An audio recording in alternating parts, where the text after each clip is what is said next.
ठीक है काम। So today's lecture number 4 I think. एक क्लास हमारी स्किप हुई है, इसको हमें स्केड्यूल करना है। तो week number 3 and lecture number 4।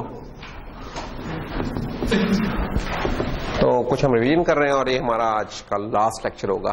बाकी ये नहीं कि चीजें हम दोबारा डिस्कस नहीं करेंगे, वो फिर अलॉन्ग द वे जब आया करेंगी तो हम उनको थोड़ा सा रिफ्रेश कर दिया करेंगे, लेकिन इसको आज हम करेंगे फिर ताकि नेक्स्ट लेक्चर से या शायद आज ही हम बाकायदा हम आगाज कर लें डेटा स्ट्रक्चर का। तो खैर, तो हमने अभी तक जो चीजें कर ली हैं, क्या की थी लास्ट लेक्चर में? एक तो हमने पॉइंटर्स को कवर कर लिया था और टेम्पलेट्स भी देख ली थी, जो कि हमें पता चला कि कुछ भी नहीं होता उसमें, कोई साइंस लंबी चौड़ी है ना। और रेफरेंसेस उससे पहले किए थे और उससे पहले फंक्शन किए थे। और जब हमने ये चीजें की तो हमने पास बाय रेफ और बाय पॉइंटर दोनों चीजें देख ली। एक्चुअली ये वाली चीजें जब हम कर लेते हैं ना, इतना काम कर लेते हैं, तो इससे जिंदगी का बहुत सारा काम चल जाता है हमारा। यानी प्रोग्रामिंग के हम बहुत सारे काम कर लेते हैं। अगर ये वाली चीजें आ रही है ना, किसी भी लैंग्वेज में हम ठीक से प्रोग्राम कर सकते हैं। सिर्फ ये होगा कि वो प्रोग्राम इतने शायद ऑप्टिमाइज नहीं होंगे, उनको मेंटेन करना इतना इजी नहीं होगा, लेकिन बेसिक रनिंग में आप आ जाते हैं। जब ये वाले टॉपिक्स कर लेते हैं ना, तो आप कह लेंगे प्रोसीजरल प्रोग्रामिंग कौन सी है ना आपकी, वो एक ठीक सी हो चुकी होती है। अच्छा, लेकिन बात यह कि ये चीजें तो मैंने सिर्फ बताई दी, प्रैक्टिस आपने करनी है। तो किसी ने जाके कोई विजुअल स्टूडियो खोल के कोई ट्राई करने की कोशिश की कि नहीं की चीजों को? अच्छा, ये बताएं लैपटॉप किन किन के पास है? किन के पास चले लैपटॉप नहीं है? अच्छा, ये ना समझना कि यार मैंने हाथ खड़ा कर दिया लैपटॉप नहीं है तो पता नहीं मेरे बारे में क्या समझा जाएगा। नहीं, इसका कोई ताल्लुक नहीं है, जस्ट ओपनली, क्योंकि पीसी बात का ज्यादा बेहतर रहते हैं ऑप्शन। और एक विशाल हो गया, 2, और आपका क्या नाम है?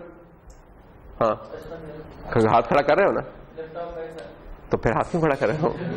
मैंने इसलिए कंफर्म करना चाह रहा कि हाथ क्यों खड़ा कर रहे हो। फिर हाँ, तो विशाल है बस, फिर तो हाँ विशाल का तो फिर कोई मसला नहीं, बाकी सबके पास है। तो क्यों ना हम एक काम करें कि आप अगली क्लास में लैपटॉप लेके आ सकते हैं?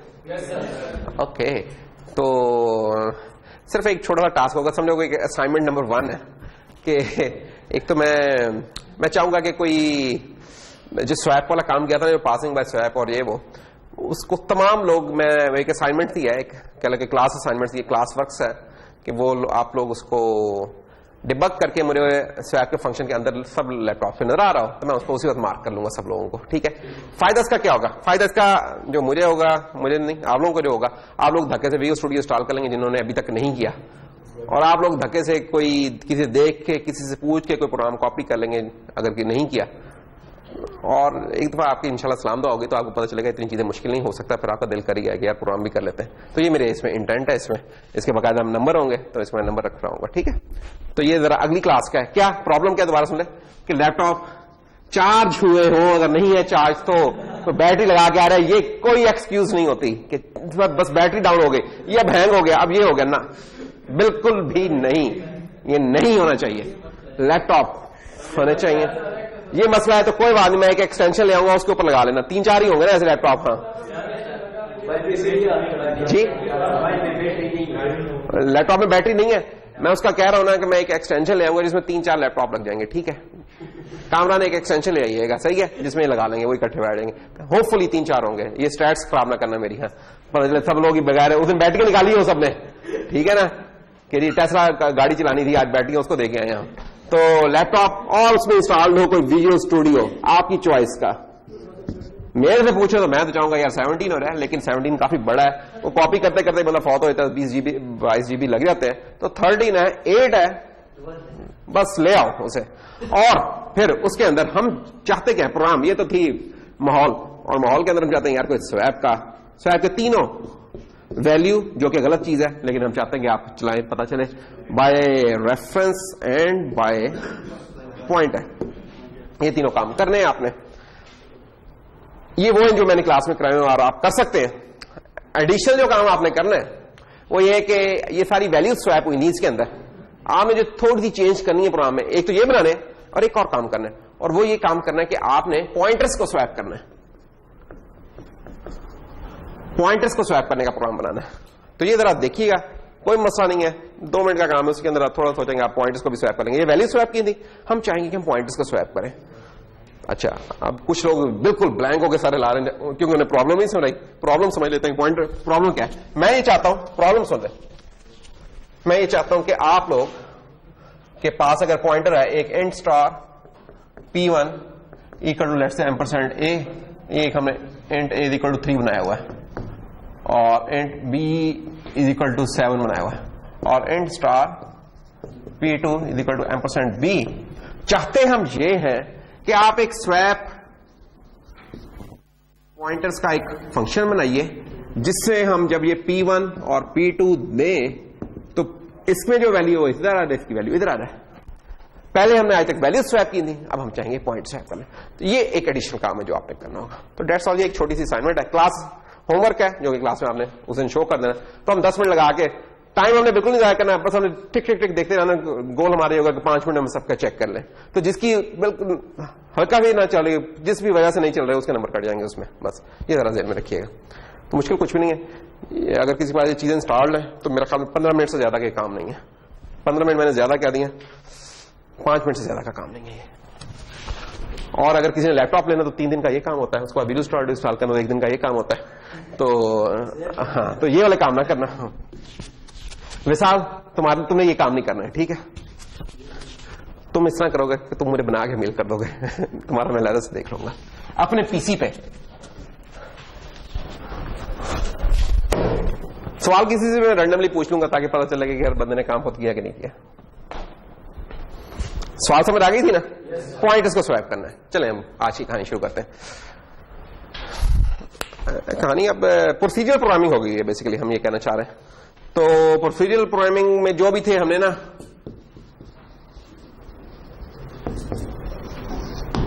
हमने जनाब डेटा टाइप्स देखी,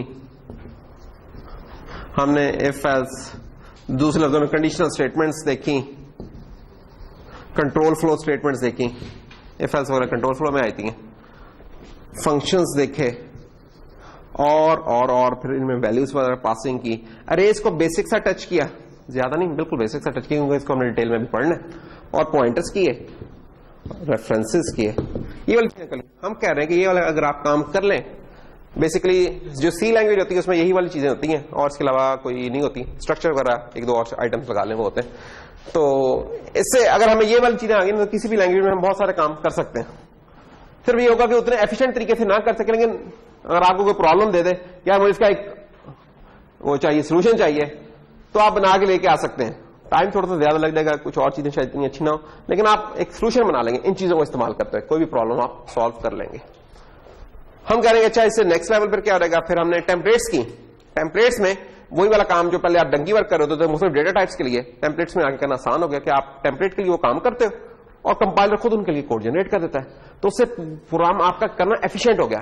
पहले आपने 2 घंटे लगा के सब डेटा टाइप्स के लिए वही फंक्शन लिखना था, अब आप 5 मिनट लगा के लिखते हो, बाकी वो खुद कर लेता है। तो एफिशिएंट कर लिया आपने लाइफ। तो वो चीज थी आपकी एक बेसिकली स्टार्ट था एक जेनेरिक प्रोग्रामिंग, उसको जेनेरिक प्रोग्रामिंग भी कहते हैं। अगर ये प्रोसीजरल प्रोग्रामिंग है तो जेनेरिक प्रोग्रामिंग है। जेनेरिक इसमें क्या होते हैं? जेनेरिक इसमें डेटा टाइप्स होती हैं। जनरलाइज, जेनेरिक जनरलाइज से निकला हुआ है कि जनरल, जैसे हम कहते थे कि यार सपोज एक्स सपोज वाई, मेरा ये क्या, फिजिक्स में हम कहते हैं यार अगर 2 होगा तो क्या होगा, 3 होगा तो क्या होगा, या मैथ्स में हम कहते हैं कि यार अगर 56 हो तो क्या होगा। नहीं, हम ये नहीं कहते, हम कहते हैं यार अगर एक्स हो तो क्या होगा। एक्स के लिए इक्वेशन सॉल्व करते हैं, फिर एक्स में जो भी वैल्यू पुट कर लें आपका जवाब मिल जाता है। इधर भी ऐसा ही हम कहते हैं यार जेनेरिक टाइप को ले लें, let's say template type name हम उसे कह देते हैं।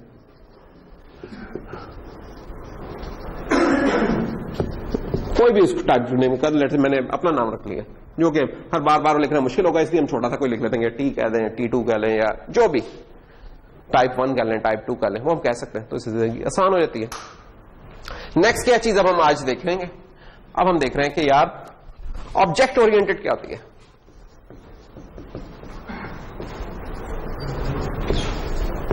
ऑब्जेक्ट ओरिएंटेड प्रोग्रामिंग, ये इसका कह लेंगे पार्ट 3 एक किस्म का होता है। ऑब्जेक्ट ओरिएंटेड में हम क्या करते हैं, जो सबसे पहली एक एफर्ट होती है वो ये होती है कि आज तक हमारा जो डेटा होता है और जो उसके ऊपर प्रोसेसिंग हम कर रहे हैं, जैसे हम फंक्शंस बोलते हैं, ये अलग-अलग फिर रहते हैं हमारे प्रोग्राम में। डेटा कहीं और पड़ा है, फंक्शंस कहीं और पड़े। हम इन चीजों को इकट्ठा एक पैकेज बंद करना चाह रहे हैं, कपल करना चाह रहे हैं, ताकि जहां कहीं हमने उस डेटा पे प्रोसेस करने हैं तो उसी के साथ जो उसके साथ फंक्शन एसोसिएटेड है उन्हें इस्तेमाल कर लें, काम हो जाएगा हमारा। ऑब्जेक्ट ओरिएंटेड का वन ऑफ द गोल ये है कि डेटा को हम इनकैप्सुलेट कर लें। क्या चीज कहलाता है? इनकैप्सुलेशन। इसमें ज्यादातर जाना पहचाना कैप्सूल सा लगता है। इनकैप्सुलेट करना, पैकेज कर लेना कि आपने मल्टीपल डेटा टाइप्स को, उनकी फंक्शनैलिटी को एक ही जगह पैकेज कर रहे हैं, ये इनकैप्सुलेशन हो जाएगी हमारी। देखते हैं अभी कि कैसी होगी। और फिर इसमें जनाब एक चीज आई थी जिसे हम बोलते हैं, एक तो इनकैप्सुलेशन हो गई और फिर इनहेरिटेंस एक होती है कि हमने एक कोड लिख लिया है, वेरीफाई कर लिया है, तो बजाय कि अगली दफा जब हम काम करेंगे तो दोबारा वो चीज लिखें, हम कहते हैं अच्छा उससे आगे शुरू करें, उससे आगे शुरू करें, चीजों को इस तरीके से डिजाइन करेंगे कोड रीयूज हो सके। वहां इनहेरिटेंस हमें मदद देती है। और फिर एक चीज पॉलीमॉर्फिज्म होती है। हम ज्यादातर इसमें जो हम कोर्स पढ़ रहे हैं इसमें हम ज्यादातर इस चीज का यूज करेंगे, थोड़ा बहुत इसका करेंगे, इसका ना होने के बराबर ही शायद यूज करें, ठीक है। तो इनका ज्यादा यूज करेंगे। और प्लस ऑपरेटर ओवरलोडिंग, ये इस तरह का मेन कॉन्सेप्ट तो नहीं है लेकिन एक टूल बन जाता है इसमें ऑब्जेक्ट ओरिएंटेड में, तो हम इसका कुछ इस्तेमाल कर लिया करेंगे, ठीक है। तो ये वाली चीजें जो कि हम कोशिश करेंगे कि आज हम देख लें इनको सारे को नहीं, थोड़ा बहुत को, और बेसिक हमें आइडिया आ रहा है क्योंकि आप लोगों ने मैं जो सबसे कम प्रैक्टिस की है वो क्लास बेस्ड प्रोग्राम्स की हुई है। ऐसा ही है, आपने ये वाली चीजें तो शायद पहले प्रैक्टिस काफी की होगी, ये क्लासेस वगैरह की शायद इतनी ना की हो। ऐसा है कि नहीं है? तो हम एक आज इस तरह करते हैं कि एक क्लास पकड़ के बनाते हैं और उसमें देखते जाते हैं फिर क्या क्या चीजें हमारी इस्तेमाल हो रही हैं, उससे हमारी रिवीजन हो रहेगी और एक हमें एग्जांपल मिल जाएगी फ्यूचर में रेफर करने के लिए। लेट्स से दो हो सकती हैं, या कॉम्प्लेक्स नंबर्स की बना लें या फ्रैक्शंस की बना लें, चॉइस आपकी, आप बता दें कि आपने कॉम्प्लेक्स नंबर्स की, कॉम्प्लेक्स नंबर से दोस्ती आजकल चल रही है। क्या लीनियर अलजेब्रा पढ़ रहे हो? क्या पढ़ रहे हो आजकल? लीनियर अलजेब्रा तो 5वें सेमेस्टर में नहीं होता, चौथे में, तो ये चौथा तो नहीं है, ये चौथा सेमेस्टर है। अच्छा, उसमें लीनियर अलजेब्रा में कॉम्प्लेक्स है? वैसे उसमें तो नहीं है यार, उसमें होगा सिग्नल में। हाँ, सिग्नल में तो यार नहीं चलेगा, बिल्कुल ठीक कह रहे। तो खैर कॉम्प्लेक्स नंबर्स क्या होते हैं हमारे? एक तो यही है 1 2 3 4 5 और इन्हें होल नंबर्स कह देते हैं, लेकिन अगर यही प्लस माइनस में आने लग जाए तो ये इंटीजर्स होते हैं। और अगर हमारे 1.234 या -7.41 हो गया तो कुछ रियल नंबर्स हो जाते हैं। जितने भी ये नंबर्स बताए हैं ये एक एक्सिस में चल रहे हैं, यानी कि अगर मैं कहूँ याद रहा प्लॉट कर दो, एक नंबर 4 है विद रिस्पेक्ट टू रीजन, तो आप करेंगे अच्छा यार यहां से 1 2 3 4 ये यहां खड़ा है बंदा, अच्छा जी 5 पे खड़ा है, ये जी 5 पे एक बंदा खड़ा है। इस तरीके से इनको अगर प्लॉट करें तो इस तरह होगा। अच्छा, ये मैंने खुद से चॉइस ले ली कि मैं इस तरह हॉरिजॉन्टल एक्सिस पे कर रहा हूं, इसको वर्टिकल पे करना है, जिस तरह मर्जी करना है वो मेरी चॉइस है। मैं इसको इस तरह भी प्लॉट कर सकता था, मैं कहता यार 4 इधर है 5 इधर है, ये बस मैंने एक चॉइस है, इसको इस तरह प्लॉट कर लिया। क्योंकि जब एक लाइन है तो इससे मैटर नहीं करता कि मैं वर्टिकल बना रहा हूं हॉरिजॉन्टल बना रहा हूं। कॉम्प्लेक्स नंबर्स क्या देते हैं कि इसकी जरूरत ही नहीं आज है। कॉम्प्लेक्स नंबर्स क्या कहते हैं? कॉम्प्लेक्स नंबर्स कहते हैं कि यार ये सारी उम्र इसी लाइन पे चलते रहना है, एक और डायमेंशन भी एग्जिस्ट करती है, क्यों ना उसका भी इस्तेमाल किया जाए। यानी कि उसमें हमारे कॉम्प्लेक्स नंबर्स में 2 पार्ट्स हो जाते हैं, एक है रियल पार्ट और एक है इमेजिनरी पार्ट। लेकिन क्या हम इस तरीके से लिखते हैं? क्या लिखते हैं? अच्छा चलो, a plus iota B, iota क्यों डालते हैं? बेसिकली आयोटा का कोई काम नहीं है सिवाय इसके ये बताने के कि भाई ये इमेजिनरी पार्ट है। अगर हम कोई और कन्वेंशन रख लें, कोई और कन्वेंशन रख लें जिससे हम बता सकेंगे यार ये वाला इमेजिनरी पार्ट है, तो आयोटा लिखने की कोई जरूरत नहीं है। क्योंकि होता क्या है कि जैसे ही आपको मैं कहूंगा कि यार कॉम्प्लेक्स नंबर की एक हम क्लास बनाते हैं, तो आप परेशानी आपको सबसे पहले ये होगी कि आयोटा को कहां रखना है। आयोटा को रखने की जरूरत नहीं है, ठीक है ना। आयोटा बाय डेफिनेशन कुछ चीजों में यूज होगा, जब हम स्क्वायर करेंगे कुछ और काम करेंगे वहां उसका -1 आ जाएगा, वो हम इस्तेमाल कर लिया करेंगे। बाकी जब प्लेन एक्सप्रेशन लिखी हुई है तो इसमें ये सिर्फ यही बता रहा है कि इसका इमेजिनरी पार्ट है, नथिंग एल्स। अगर मैं लिख दूंगा ये C1 था, अगर C2 में लिख दूं आयोटा 2 तो इसका मतलब सिर्फ इमेजिनरी पार्ट है, रियल नंबर कुछ है नहीं। और अगर एक और कॉम्प्लेक्स नंबर है जिसमें 2 लिखा हुआ है, इसका मतलब है कि इसमें इमेजिनरी पार्ट एग्जिस्ट ही नहीं कर रहा और 2 कर रहा है। अगर ये आयोटा ना होता तो क्या कॉम्प्लेक्सिटी होनी थी? फॉर एग्जांपल इस जगह के ऊपर अगर मैं लिख देता 2 प्लस आयोटा 3, अगर मैं यहां से आयोटा निकाल दूं तो क्या गलती हो सकती है? हमने इसे प्लस कर देना था, ठीक है ना। हमने प्लस करने के वैसे ही बड़ा शौक, और छोड़े नंबर हो तो फिर वैसे ही बड़ा दिल करता है कि यार जल्दी से प्लस कर दे। तो हमने इसे C1 को 3 + 2 करके 5 कह देना था, बेड़ा कर देना था हमने। हालांकि प्लस हो नहीं सकते, क्यों? क्योंकि एक नंबर एग्जिस्ट कर रहा है इस एक्सिस पे और एक नंबर एग्जिस्ट कर रहा है इस एक्सिस पे। अब ये अलग एक्सिस पे है, ये अलग एक्सिस पे, ये बेचारे ऐड क्या होंगे? कुछ भी नहीं ऐड हो सकते। इस तरीके से प्लेन एडिशन, इनकी वेक्टर एडिशन तो हो सकती है, स्केलर एडिशन नहीं हो सकती। और फिजिक्स में हमने पढ़ा कि यार एक्सिस वाले कंपोनेंट्स एक्स में ऐड होते हैं, वाई कंपोनेंट वाई में ऐड होते हैं, ठीक है। उनका फिर रिजल्टेंट निकालना तो हम निकाल लेते हैं वेक्टर एडिशन से, जो भी निकाल लो। ये एक्स और वाई तो अभी हम रियल और इमेजिनरी के सेंस में देख रहे हैं ना, इसको कुछ और भी लिया जा सकता है। हम इसको कह सकते हैं कि 2 एप्पल्स है 3 ऑरेंजेस है। अगर एक बास्केट में 2 एप्पल्स और 3 ऑरेंजेस पड़े हो तो ऐसे ही कि 2 रियल नंबर पड़े हो 3 इमेजिनरी पड़े, तो मैं कहूं कि यार इनको ऐड कर सकते हैं। अब एप्पल ऑरेंज में कभी ऐड नहीं होता, ऑरेंज ऑरेंज में ऐड होगा, एप्पल एप्पल में ऐड होगा। क्यों? क्योंकि दोनों एक बिल्कुल डिफरेंट चीजों को रिप्रेजेंट कर रहे हैं। तो हमें जब ये लगे था आयोटा लगा देते हैं तो हमें जेहन में ये आना चाहिए कि यार now these are completely different dimension जो को रिप्रेजेंट कर। एक रियल का है, ये एक इमेजिनरी का है, एक्स का है, वाई का है, इनका आपस में कोई ताल्लुक नहीं। हम इनको स्ट्रेट फॉरवर्ड ऐड नहीं कर सकते, कोई है ही नहीं है कोई तरीका। और उस एडिशन से बचाने के लिए हमने कोई सिंबल डाल दिया ताकि यार कोई गलती से ना ऐसा कर ले। बाकी अगर हम इसको प्रोग्राम कर रहे हैं और अभी तक जो हमने प्रोग्रामिंग पढ़ी, क्लासेस को छोड़ दें, अभी तक जो हमने प्रोग्रामिंग पढ़ी है तो उसके मुताबिक हम वेरिएबल्स बना लिया करेंगे। मसलन डबल C_R, उसमें मैं डाल दूंगा 2, और डबल C_I, इसमें मैं डाल दूंगा 3। अब क्या किया कि मैंने यार 2 वेरिएबल्स बनाने पड़े, क्योंकि ये 2 हिस्से हैं इसके, 2 चीजें एट द सेम टाइम एक वेरिएबल में नहीं आ सकती, तो उनको 2 ही वेरिएबल्स चाहिए, इसलिए 2 वेरिएबल्स बनाने पड़े हमें। एक को मैंने R कह दिया, उसमें रियल पार्ट डाल दिया, एक को I कह दिया, उसमें मैंने इमेजिनरी पार्ट डाल दिया। अब आयोटा शियोटा नहीं है कोई डाल रहा, क्यों? हम इसके नाम से पता चल रहा है कि, और क्योंकि हमें नाम से पता चल रहा है और हमारी एक्सपेक्टेशन अपने आप से ये है कि हम इसको इमेजिनरी वालों को कभी रियल में डायरेक्टली ऐड नहीं करेंगे। ये अब हमने अपने ऊपर छोड़ लिया हुआ। अब एक और अगर नंबर बनाए, इसको मैं C1R कह देता हूं, C1I, और एक और नंबर बना ले अगर हम डबल C2R, जो कि जिसमें पड़ा हुआ है -7 + I9, तो जनाब एक सेमीकोलन डालने की आदत पड़ गई एक, तो खैर -7 और डबल C2_I9, ये लीजिए। अब ये 2 नंबर आ गए, इनको हमने ऐड करना है, तो ये जनाब ऐड कर लेते हैं। इमेजिनरी पार्ट इमेजिनरी में ऐड हो गया, ऑरेंजेस ऑरेंजेस में, एप्पल्स एप्पल्स में, तो ये हो जाएगा C1 + C2 will become equal to -5 + I12 बन गया। अभी I9 और I12 इस्लामाबाद वाले सेक्टर नहीं है अभी, ये जरा मिक्स ना कर देना, ठीक है। तो ये जनाब आंसर आ गया। यही वाला काम अब हमने प्रोग्रामेटिकली जब कर रहे थे, एक इंट मेन हमने लिखा हुआ था, उसके अंदर हम ये वाले काम करते आ रहे हैं। तो उधर हम क्या करेंगे कि लेट्स से C1 + C2 को मैं कहता हूं कि C मेरे पास C है जस्ट, तो हमने कहना था कि डबल CR, ये C1 था, C1I था, CR will be equal to C1R plus C2R, और डबल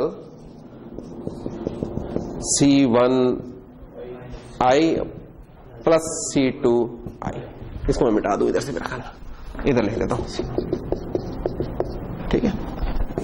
तो ये जनाब आ गया। अब आपने इसको, हाँ कंप्यूटर के प्रोग्राम के अंदर तो आपको पता है, लेकिन अगर अब आप इसको प्रिंट कराएंगे स्क्रीन के ऊपर, लेट्स से सी आउट, और आप लिखते हैं कि यार स्क्रीन पे आप चाहते कैसे दिखाना है इसको, ये आपको पता है कि आप इसको कैसे दिखाना चाह रहे हैं। अगर आप सिंपली लिख देंगे कि CR स्पेस प्लस CI, तो होगा क्या, स्क्रीन के ऊपर प्रिंट हो जाएगा हमारा -5 + 12। अभी तक कंफ्यूजन हो सकती है, तो हमें क्या चाहिए, क्योंकि अब हम स्क्रीन में डिस्प्ले कर रहे हैं, तो हमने यूजर को जो भी इस्तेमाल करा उसे बताना है कि यार इनमें से इमेजिनरी पार्ट कौन सा है। तो हम क्या करेंगे, ये सेकंड वाला हिस्सा इमेजिनरी है, मैं इस प्लस के साथ खुद से I डाल दूंगा। अब जब स्क्रीन में प्रिंट होगा तो -7 + I12 मिल जाए। तो I का आयोटा का हम इस तरीके से ख्याल रखते हैं ठीक है, आयोटा देखा हमने कहीं भी सेव नहीं किया। क्यों? क्योंकि ये एक टूल था, बताने का तरीका था हमारे पास कि इनमें से इमेजनरी पार्ट कौन सा है। इधर क्यों नहीं हमने सेव किया? क्योंकि इधर वेरिएबल के नाम से हमें पता था कि यार इमेजनरी पार्ट्स हैं वेरिएबल का, तो इसलिए हमें कोई बताने की जरूरत ही नहीं। हाँ, जब मैं इस तरह आपके सामने इधर लिख रहा हूं, इधर कोई तरीका नहीं है कि बताएगा यार ये रियल है ये इमेजनरी है। ये तो मैंने अभी इस तरह लिखा ना, ये कोई इस तरह भी लिख सकता था, i3+2 इस तरह भी लिख सकता था, शुरू में भी आ सकता था। तो इधर हमें बताने की जरूरत है, लेकिन जब हम प्रोग्राम कर रहे हैं तो इधर हमें कोई आयोटा वगैरह, जे इलेक्ट्रिक सर्किट्स में जब पढ़े तो हम जे इस्तेमाल कर रहे थे, उधर आई नहीं इस्तेमाल करते हैं ना, तो उधर जरूरत नहीं पड़ती। तो खैर हमने क्या किया है, बातों बातों में हमने दो कॉम्प्लेक्स नंबर्स का ऐड करने का प्रोग्राम बना लिया। लेकिन कहने को तो दो कॉम्प्लेक्स नंबर थे, हम ख्वार हो गए इधर 1 2 3 4 5 6 वेरिएबल्स बना लिए। प्लस जब भी हमने स्क्रीन में प्रिंट करना होगा, ये सी आउट एक लंबी सी दास्तान एक लिखनी हुआ करेगी। इसको अब हम देखते हैं यार क्लासेस इसका एलिगेंट सोल्यूशन क्या देती हैं। हमने क्या किया, क्लास शुरू की, हमने कहा था कि अब तक आपने जो पढ़ लिया है, जो भी प्रॉब्लम आएगी मोस्ट प्रोबेबली आप सॉल्व कर लेंगे उसे, लेकिन वो शायद उतना एलिगेंट सोल्यूशन ना हो। अब हम क्लासेस देखते हैं कि क्लासेस को कैसे एलिगेंटली सॉल्व करती हैं इस प्रॉब्लम को। सॉल्व तो इसने भी कर दिया है, अगर आपको सिर्फ स्क्रीन पे देखना और आपको नहीं पता अंदर प्रोग्राम क्या कर रहा है, कोई गर्ज नहीं, आपको स्क्रीन पे जवाब से नजर आना चाहिए, तो वो काम हो रहा है। ये हम चाहते हैं कि जो बंदा काम कर रहा है उसकी भी जिंदगी जरा सहूलत में आ रहा है, आसान हो रहा है। उसके लिए देखते हैं क्लासेस हमें कैसे हेल्प करती हैं। तो क्लासेस है तो जनाब आप सिंपली क्लास का कीवर्ड होगा इस्तेमाल, क्लास का लफ्ज आएगा, और जो भी हम क्लास बनाना चाह रहे हैं, लेट्स से हम कॉम्प्लेक्स, मैं पूरा कॉम्प्लेक्स नहीं लिख रहा, या चल लिख लेते हैं यार, क्या बचत करनी। स्टार्ट की ब्रैकेट, ब्रैकेट कहीं एंड कर ली हमने, और सेमीकोलन डालना लाजमी है। सेमीकोलन कहां कहां आता है, जहां जहां आपके डेटा डिफाइंस होते हैं ना, वहां सेमीकोलन आ रहा होता है। मसलन अरे, मसलन स्ट्रक्चर, इनम्स, यूनियंस, इन सब में आखिर में ब्रैकेट के बाद सेमीकोलन आएगा। जहां जहां कंट्रोल स्ट्रक्चर्स होंगे वहां नहीं आएगा, इफ एल्स के बाद कभी सेमीकोलन नहीं आएगा, फंक्शन के बाद कभी सेमीकोलन नहीं आएगा, यानी उनकी जो एंड ब्रैकेट्स होती हैं उनके बाद कभी नहीं आएगा। जहां जहां आपके डेटा के साथ भी डील आ रही है, जहां आ रही है वहां सेमीकोलन आपका आ जाएगा, तो यहां भी आएगा। इसमें फंक्शंस भी हैं, डेटा भी है, तो डेटा जिसमें भी आ गया उसके आखिर में आ ही जाना है। अब क्या करें जी, अंदर कुछ माहौल बनाते हैं। हमें पता होना चाहिए कि यार हम क्या, अभी हम क्या करने जा रहे हैं। हम ना बेसिकली इसमें गड़बड़ क्या थी, इस जगह में गड़बड़ ये थी कि कॉम्प्लेक्स नंबर बनाए, लेकिन ये बनाते बनाते मुझे तो आइडिया था, कोई और आ जाए ना तो वो परेशान हो सकता है। फॉर एग्जाम्पल अभी कोई दरवाजा खोल के अंदर आया, अब मैं उससे कहूंगा, वो कहेगा यार लग रहा है कि ना, पहले दूसरे खैर शायद कॉन्टेक्स्ट ही नहीं समझा, वो तस्वीर देखेगा कहेगा अच्छा शायद कॉम्प्लेक्स की कोई काम कर रहा है, कहेगा यार ये रियल पार्ट है, ये इमेजिनरी पार्ट है। नाम को देख के और पहचानेंगे, अच्छा यार C1 है तो ये इसका रियल है, ये इसका इमेजिनरी है। लेकिन कोई गलती से यहां प्रिंट कराते हुए C1 और यहां C2I कर सकता था, चांसेस हैं कि हो जाए। अगर प्रोग्राम थोड़ा सा भी बड़ा तो, क्योंकि वेरिएबल्स के नाम इतने, गलती से हो सकता है काम, ह्यूमन मिस्टेक हो सकती है इसमें। इनकैप्सुलेशन क्या करेगी यार, पैकेज कर देगी। वो कहेगी यार बजाय के कॉम्प्लेक्स नंबर को हम अलग-अलग दो नंबर्स के तौर पर ट्रीट करें, हम उसको एक सिंगल डब्बे के तौर पर ट्रीट क्यों नहीं करते। ठीक है ना, यानी कि हमने टीसीएस करवाना है घर कोई चीज, कि जनाब ये एक मार्कर टीसीएस करवाना है मैंने, और एक ये डस्टर टीसीएस करवाना है। मैं गया टीसीएस सेंटर का, भाईजान ये पता लिख दिया इस पे, ये हो जाएगा, और ये लो जी इसके ऊपर भी लिख दिया, हो जाए। वो मेरी शक्ल देखेगा, कहेगा क्या हो गया भाई, पैसे ज्यादा आ गए, क्या मसला क्या हो गया। वो दोनों चीजें निकालेगा, एक अपना डब्बा खोलेगा, टीसीएस बॉक्स खोलेगा, डालेगा दोनों चीजें, डब्बा बंद किया, पता लगाया, चलेगा। तो ज्यादा सहूलत नहीं हो गई। या लाइब्रेरी में आप जाए तो बैग्स हैं, अगर किसी के पास कोई बैग्स हैं तो वो कहेंगे यार बैग्स में से किताबें एक तरफ सारी रख दी जाए, बॉल पॉइंट्स एक तरफ रख दी जाए, मार्कर एक तरफ रख जाए।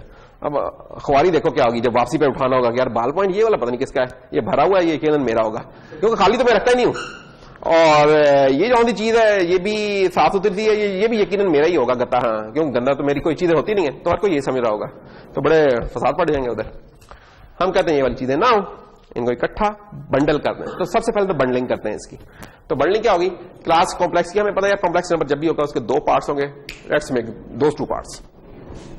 डबल आर डबल आई, ये दो मेंबर्स हैं इसके, अल्लाह कर, ये हमारी क्लास बन चुकी है। इसको इस्तेमाल करना है, कुछ और नहीं करना, इस्तेमाल भी शुरू कर देते हैं। सिर्फ एक मिनट तरह शो कर डालने दें पब्लिक, इसका हम बाद में देखेंगे क्या है।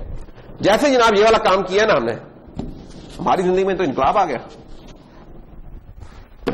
वो क्या इनकलाब आया कि यही वाला मेन का फंक्शन था, हमने कहा ले आओ यार कॉम्प्लेक्स को, हमने बनाया कॉम्प्लेक्स C1, ठीक है। और फिर हमने क्या किया, ये अभी हम देखेंगे हम क्या करें कि C1 dot R equal to लिख दिया हमने 2 और C1 dot I equal to हमने लिख दिया 3। फिर हमने कहा ले आओ जी एक और कॉम्प्लेक्स C2, और फिर हमने कहा कि यार C2 dot R equal to 7 और C2 dot I equal to 9। ये ले, अब एक तो ये चीज है कि एक्सीडेंटल मिक्सिंग तो हमने खत्म कर दी है। अब कोई C1 डॉट R जाऊंगा, अब जब भी मैंने, अब यहां मैंने अगर कुछ प्रिंट करवाना है या कुछ और है, अब C1 के रेफरेंस से चीजें चलेंगी। यानी कि हाँ ठीक है, कोई करने वाला शहजादा हो तो कर सकता है कि C1 डॉट R और C2 डॉट I कर दे। इस तरह की मिस्टेक तो अभी भी पॉसिबल है, लेकिन जब उससे नेक्स्ट लेवल की थी ना कि इन वेरिएबल्स के नाम में कोई गड़बड़ हो जाती है या इनका कनेक्शन ही समझ आता था कि इनका आपस में क्या कनेक्शन है, वो कनेक्शन हमने जरूर वाजे कर दिया। पहले तो इस तरह लगता था ये सेपरेट एंटिटीज पड़ी हुई हैं, ऐसा ही है ना।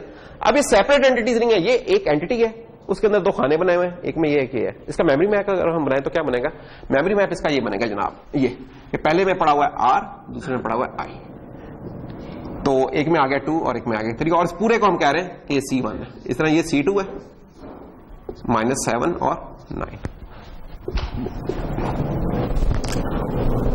अब ये पूरे का पूरा आइटम कहीं से को पास कर सकते हैं, पूरा का पूरा कहीं से रिटर्न करवा सकते हैं।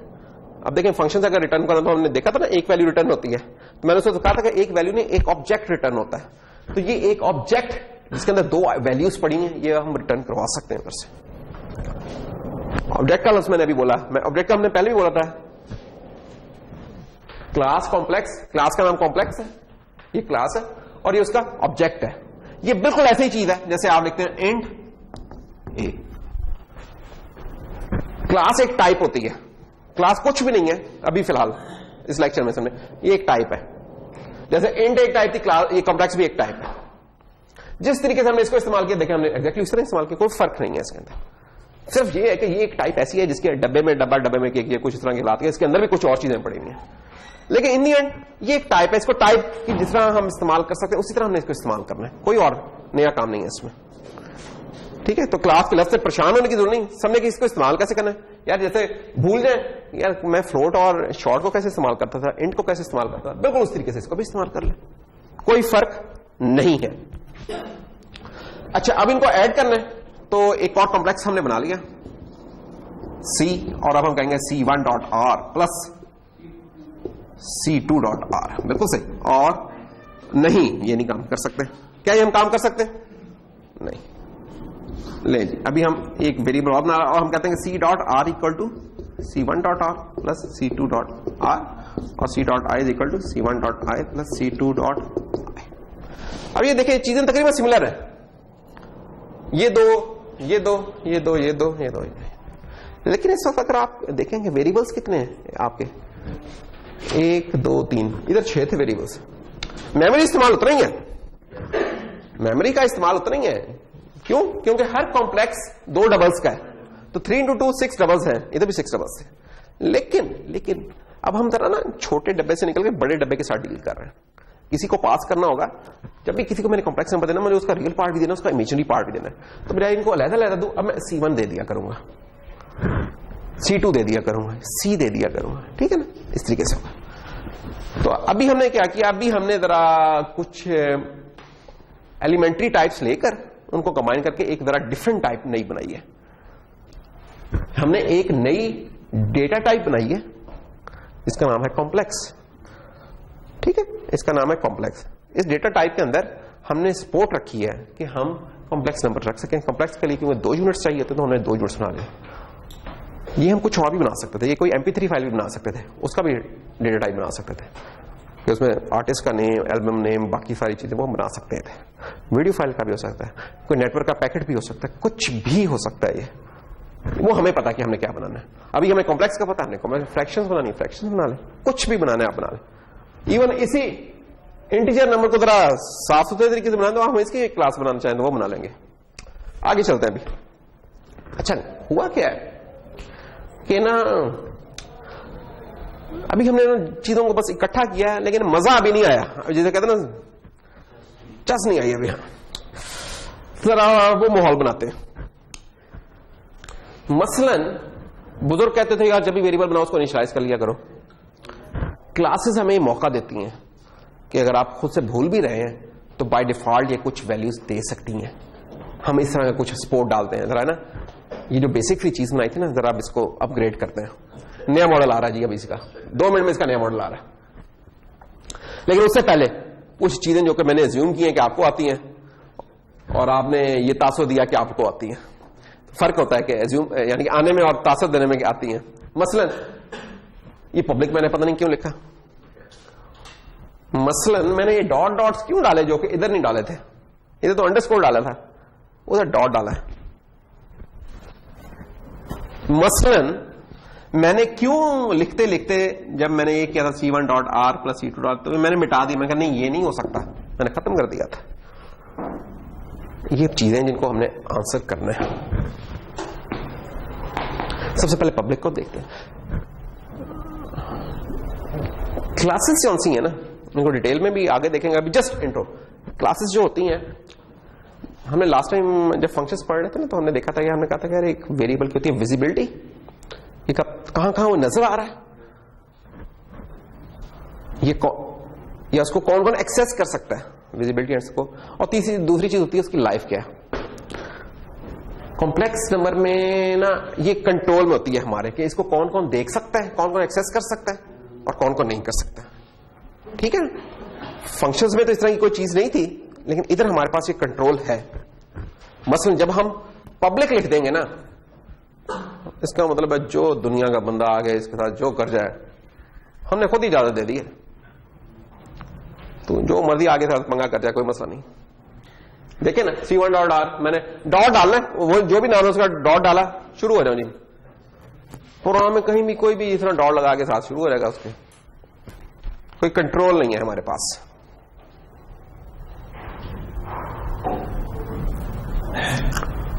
ये चीज रिकमेंडेड नहीं होती कि आप क्लास में पब्लिक रखें चीजें। आपके जो डेटा वेरिएबल्स होते हैं उनको पब्लिक असूलन नहीं होना चाहिए, उनको प्राइवेट होना चाहिए। प्राइवेट क्या होता है? प्राइवेट ये होते हैं कि उनको बाहर से कोई एक्सेस नहीं कर सकता। इसका सिक्योरिटी से कोई ताल्लुक नहीं है। बाय द वे, अगर कोई कहते हैं सिक्योरिटी से क्या ताल्लुक है, सिक्योरिटी से नहीं ताल्लुक, इसका सिर्फ प्रोग्राम की मेंटेनेंस से ताल्लुक है कि इसको बाहर से ये डॉट लगा के हर कोई नहीं एक्सेस कर सकता। अच्छा फिर यार अगर कोई एक्सेस नहीं कर सकता फिर बनाए क्यों? हम कहते नहीं, ये मतलब नहीं है कि अब ये अगर हमने ये बेंच बैठे लगे हुए हैं तो इस कमरे में वही आ सकता है जो इस दरवाजे से आएगा तो वो बैठ सकता है। लेकिन अगर यही बेंच बाहर सामने लॉन में पड़े हो, ओपन है, उधर से आए, कोई नहीं रोक सकते, आप बैठे इस्तेमाल करेंगे, क्या हो सकता है।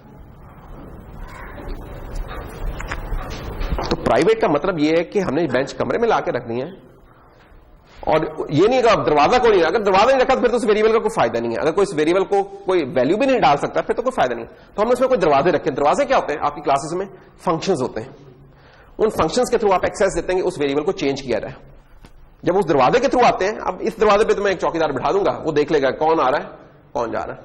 सारी जगह शायद बिठाना पॉसिबल नहीं है।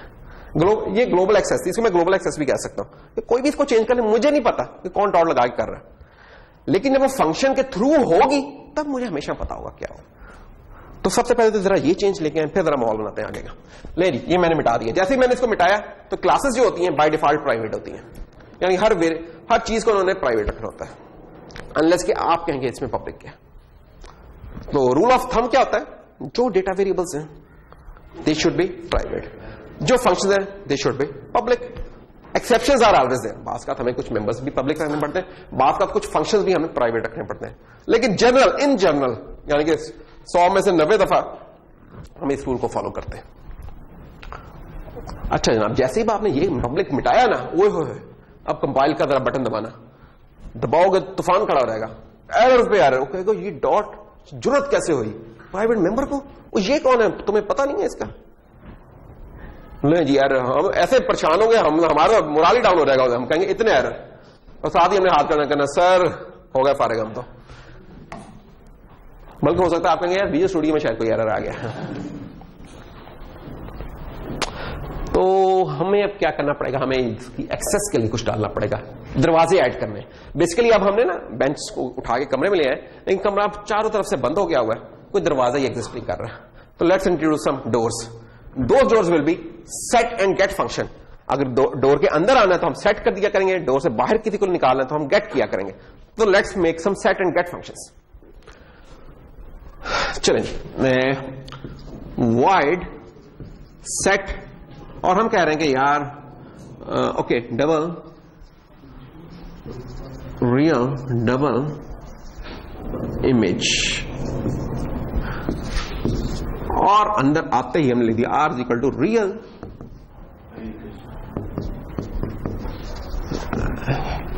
ये वो दरवाजा जिसके थ्रू आप अंदर आ सकते हैं। तो करेंगे क्या, अब हम जरा अपने प्रोग्राम को कर रहे हैं मॉडिफाई।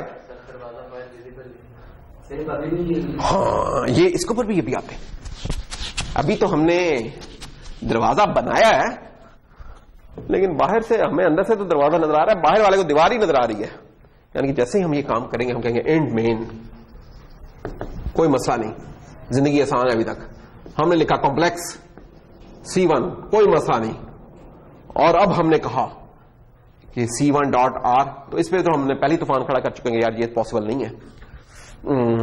अच्छा वो सर ने कहा था यार फंक्शन, लो जी फंक्शन C1 डॉट सेट, और बड़ा खुशी खुशी से डाला 2,3.5।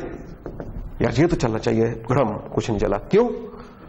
क्योंकि अभी फंक्शन भी बेचारा प्राइवेट ही है। जब तक हमने कुछ नहीं लिखा, डिफॉल्ट स्कोप उसका प्राइवेट है, सब कुछ प्राइवेट है। हमें बताना पड़ेगा पब्लिक क्या रखना चाह रहे हैं। ले जी हम यहां आके पब्लिक लिख लेते हैं, जहां लिखा है उससे बाद वाली तमाम चीजें पब्लिक में आ जाएंगी। आगे जाके चेंज करना है, ये लें जी, आगे जाके आप प्राइवेट लिख लें। अब इसके आगे वाली सारी चीजें प्राइवेट होंगी। तो मल्टीपल हम टाइम कर सकते हैं, लेकिन इसमें करते नहीं होते। नॉर्मली शुरू में हम प्राइवेट चीजें रख लेते हैं, बाद में पब्लिक रख लेते हैं, या शुरू में पब्लिक कर लें बाद में प्राइवेट कर लें, लेकिन इंटरमिक्स नहीं चला रहे होते। नहीं, जैसे हमने पब्लिक किया साथ ही हमारी जान में जान आई, और ये बड़ा काम हम कर सकते हैं। साथ ही दरवाजा विजिबल हो गया। क्यों? क्योंकि ये पब्लिक है। अच्छा, हम इसको दरवाजा क्यों कह रहे हैं? अब देखिए इस फंक्शन में अब जो था ना आर और आई को सेट करना, अब वो पॉसिबल नहीं रहा। अब जिसने भी आना है वो सेट के फंक्शन के थ्रू आ सकता है। अब मैं सेट के फंक्शन के अंदर एक काउंटर लगा दूं, मैं बता सकता हूं कितनी दफा ये चीज कॉल हुई है, किसको रोकना है। इसके अंदर एरर चेकिंग डाल सकता हूं, यार ये नंबर अगर किसी ने स्ट्रिंग वगैरह बना के भेजने की कोशिश की है, खैर वो तो कंपाइल ही नहीं होगा कि नंबर्स पे चेक लगा लो, ये नंबर इससे छोटा ना हो इससे बड़ा ना, वो सारी चीजें मैं यहां कर सकता हूं। ये सिक्योरिटी गार्ड बैठा ना, ये पहले तो लोग देख के आने देगा, फिर उसके बाद कहेगा अच्छा यार जो बंदा 5 फुट 5 इंच और 5 फुट 5.5 इंच का, अब सिर्फ वही अंदर आए। इस तरह की चेक भी मैं यहां लगा सकता हूं इस फंक्शन के अंदर। ये सब कुछ पॉसिबल है जो पहले पॉसिबल नहीं था। ये दरवाजा रखने का फायदा है, इसको कहते हैं प्रॉपर एक्सेस दे दिया हमने। अच्छा, लेकिन हमने सिर्फ बंदे अंदर ही नहीं भेजने, कोई बाहर भी चाहिए हमें, कभी वो भी कोई चीज चाहिए। तो उसके लिए इकट्ठी दो चीजें रिटर्न नहीं हो सकती, तो एक एक करके हमें लेना पड़ेगा। तो हम कहेंगे double gate are let's say, और वॉइड, और हम करवा देंगे रिटर्न। रिटर्न क्या करवा दें? रिटर्न क्या करवाएं? वैसे रियल करवाएं, ये आर करवाएं, क्या करवाएं? ये लोकल वेरिएबल है, ये लोकल वेरिएबल है। ये जो चीजें इसको कहते हैं क्लास वेरिएबल्स। ये ऑब्जेक्ट जब तक जिंदा रहेगा तब तक ये जिंदा होगा, तो हमें क्लास वेरिएबल्स को रिटर्न करवाना है। ठीक है, तो हम सिंपली लिख देंगे रिटर्न आर, और इस तरह गेट आई कर देंगे तो रिटर्न आई हो रहेगा। तो जनाब ये हमने सेट किया, तो हम सी आउट करवा सकते हैं। सी आउट क्या बोला कि यार अच्छा C1 डॉट गेट आर, एक तो ये स्क्रीन पे प्रिंट कर दो, और प्लस डाल देना जे डाल दो लेट से, और C1 डॉट गेट आई, जो कि मैंने नहीं बनाया इधर, लेकिन मैंने कह दिया कि इसी तरीके से होगा, सिंपल आई रिटर्न हो जाएगा।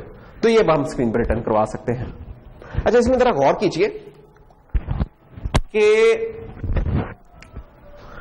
एक चीज जो मैं अज्यूम करता रहा हूं कि यार जब मैंने ये वेरिएबल बनाया तो जब भी इसकी चीजों को एक्सेस करना है मुझे C1 पहले लिखना हुआ पड़ा करेगा। C1 डॉट, ये ऐसे ही है कि रावलपिंडी का कोई नंबर मिलाना तो मैं कहूंगा 051 तो मिलाना ही है भाई, दूसरे शहर से जो भी करेगा वो 051 मिला के इधर का नंबर मिला सकता है।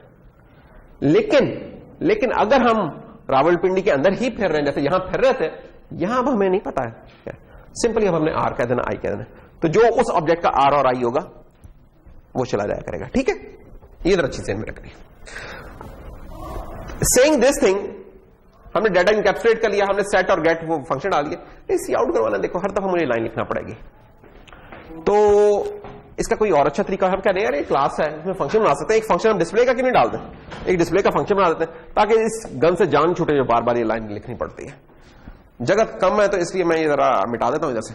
मैं कहता हूं यार एक डिस्प्ले का फंक्शन डाल दो, वॉइड डिस्प्ले, कुछ भी आर्गुमेंट नहीं ले रहा, और काम इसका क्या है, सिंपली सी आउट।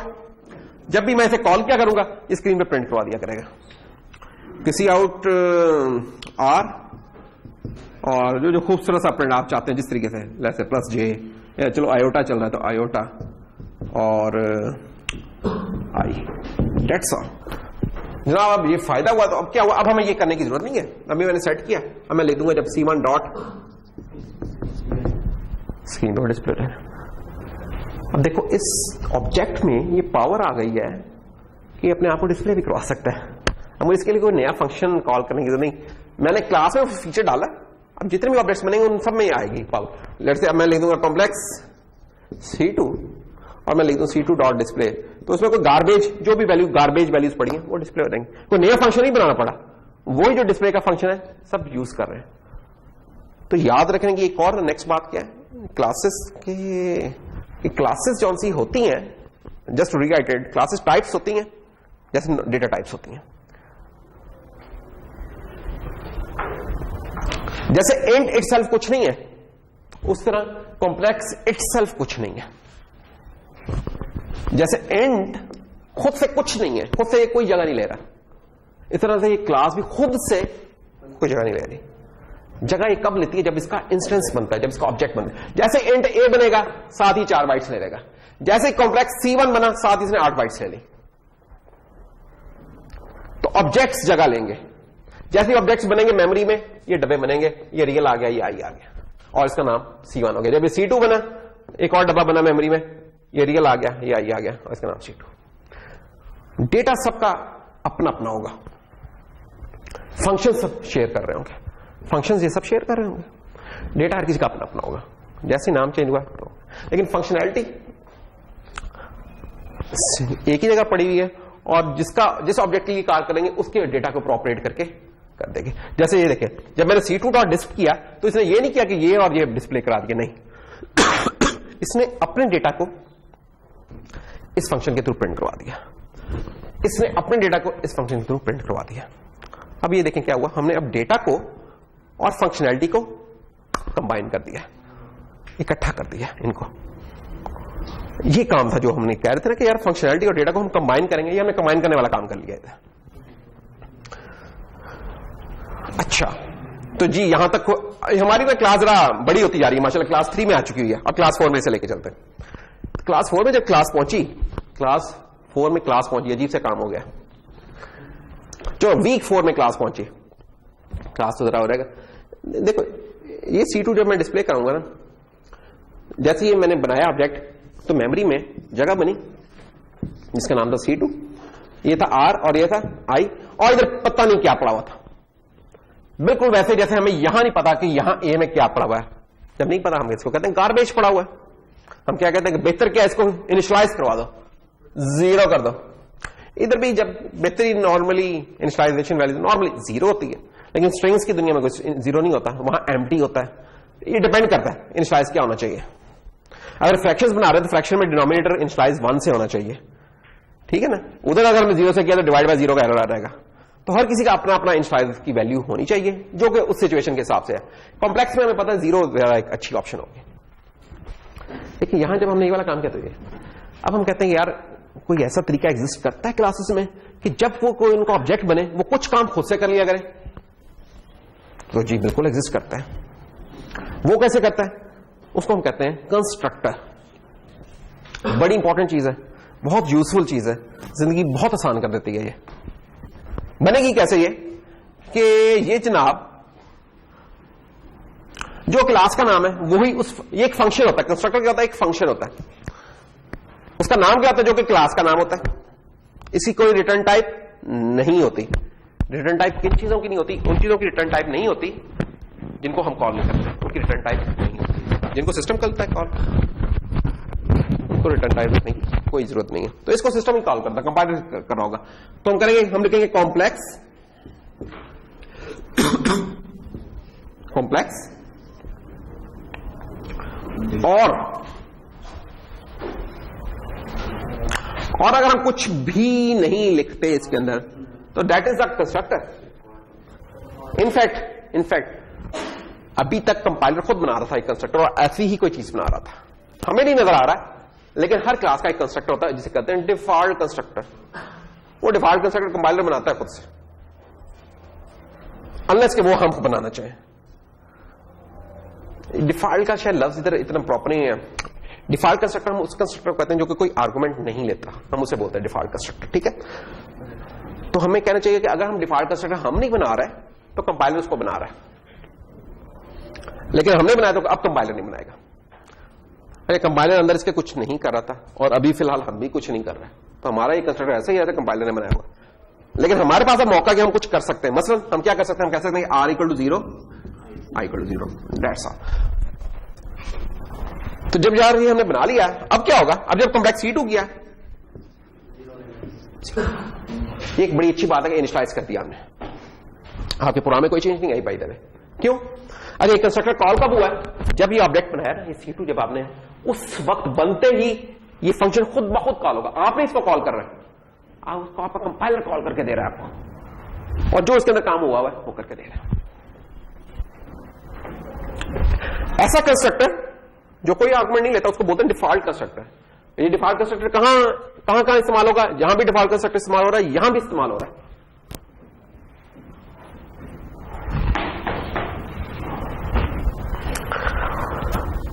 इसको लिखने का एक और तरीका भी होता है, this is not the recommended way. इसको बेहतर होता है कि आप इनिशियलाइजर लिस्ट से करें। इनिशियलाइजर लिस्ट क्या होगी?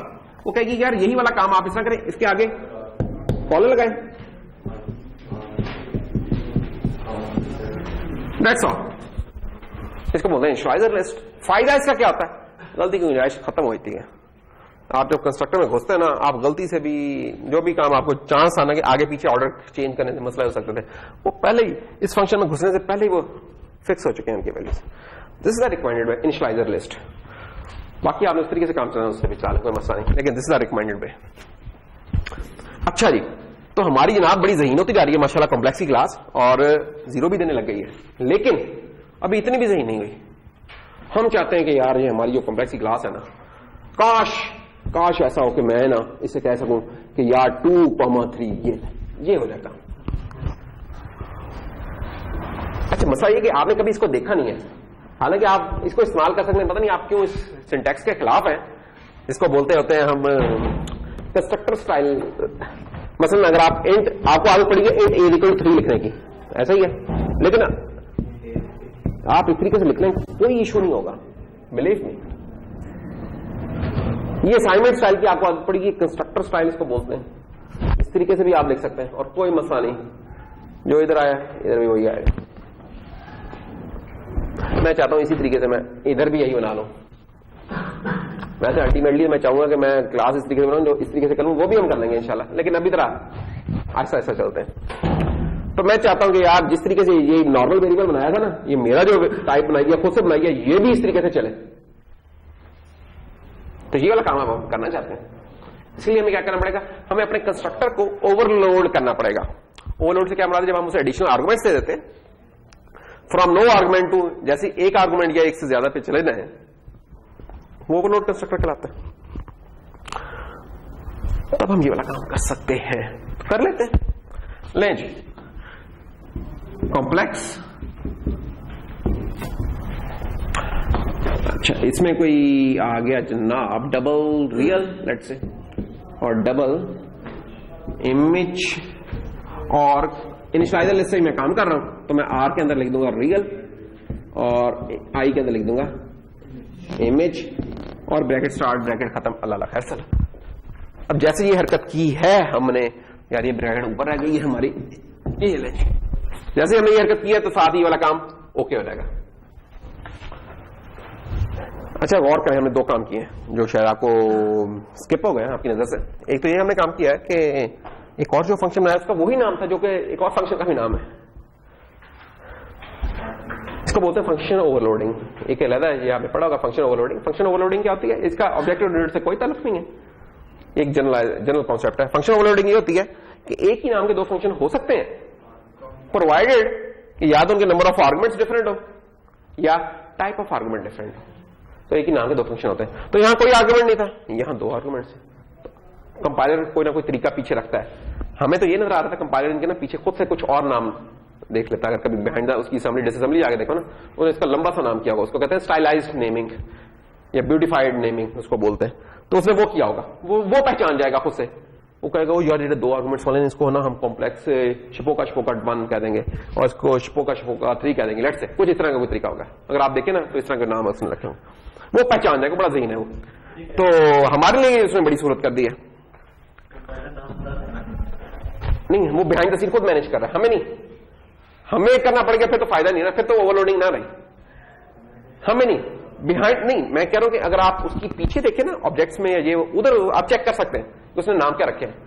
उसने फॉर एग्जांपल इसका ना नाम लिख दिया होगा कॉम्प्लेक्स, ये सिंबल्स मुख्तलिफ डाल के है या जो भी कोई तरह के नाम डाले होंगे। कोई ऐसा तरीका है जिससे वो ना आइडेंटिफाई कर सके कि इसको मैंने क्या करना है, और एक सिंबल टेबल उसने मेंटेन किया होता है। तो जनाब ये वाली काम होने शुरू हो गए हमारी जिंदगी में।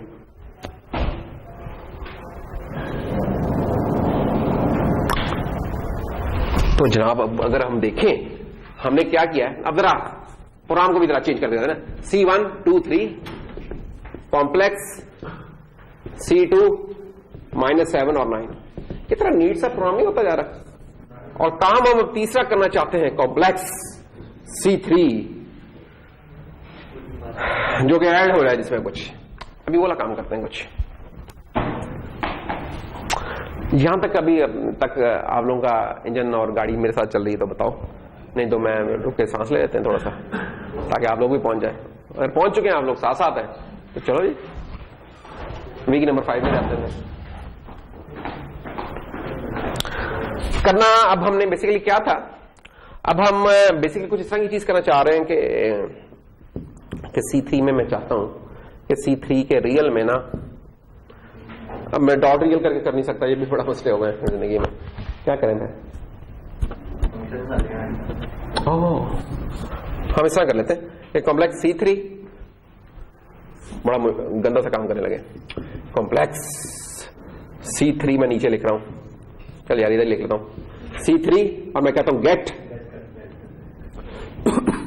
C1 dot get R plus C2 dot get R, एक ये काम कर लिया। और फिर C1 dot get I plus C2 dot get I L, ये वाला काम कर सकते हैं। और ये चलना चाहिए, कंपाइल भी होना चाहिए और चेक करना इसका रिजल्ट तो C3 डॉट डिस्क तो आप हमेशा ही कर सकते हैं, फौरन आपको रिजल्ट नजर आ जाएगा। लेकिन दिस इज समथिंग अननेचुरल, मजा नहीं आया। असल में कुछ इस तरह की चीज होनी चाहिए कि यार हम लिखें complex C3 is equal to C1 plus C2, exactly वैसे ही जैसे हम लिखते होते हैं कि int A is equal to B plus C, होना चाहिए ना ऐसे। आखिर ये भी टाइप है तो ये भी टाइप है तो इसमें भी होना चाहिए, नहीं है तो डालनी है हमें ये वाली चीजें, कैसे डालेंगे इसके अंदर, डालते हैं फिर और क्या करें यार, मजबूरी है डालें। तो कुछ चीजें मिटानी पड़ेंगी, लेट्स से इनको मिटाते हैं। अब बहुत हमने इसको रख लिया, अब टाइम आ गया कि इसको मिटा दिया जाए। सबसे पहले ऐड का एक फंक्शन डालते हैं अपनी क्लास के अंदर। ये वाली क्लास चल रही है, इसके अंदर ऐड का फंक्शन डालते हैं। इस क्लास का पार्ट है, नाम मैं इधर आऊं क्योंकि जगह नहीं है लेकिन है इसी क्लास का पार्ट। तो कॉम्प्लेक्स और ऐड और अच्छा बड़ा मसला हो गया ये तो।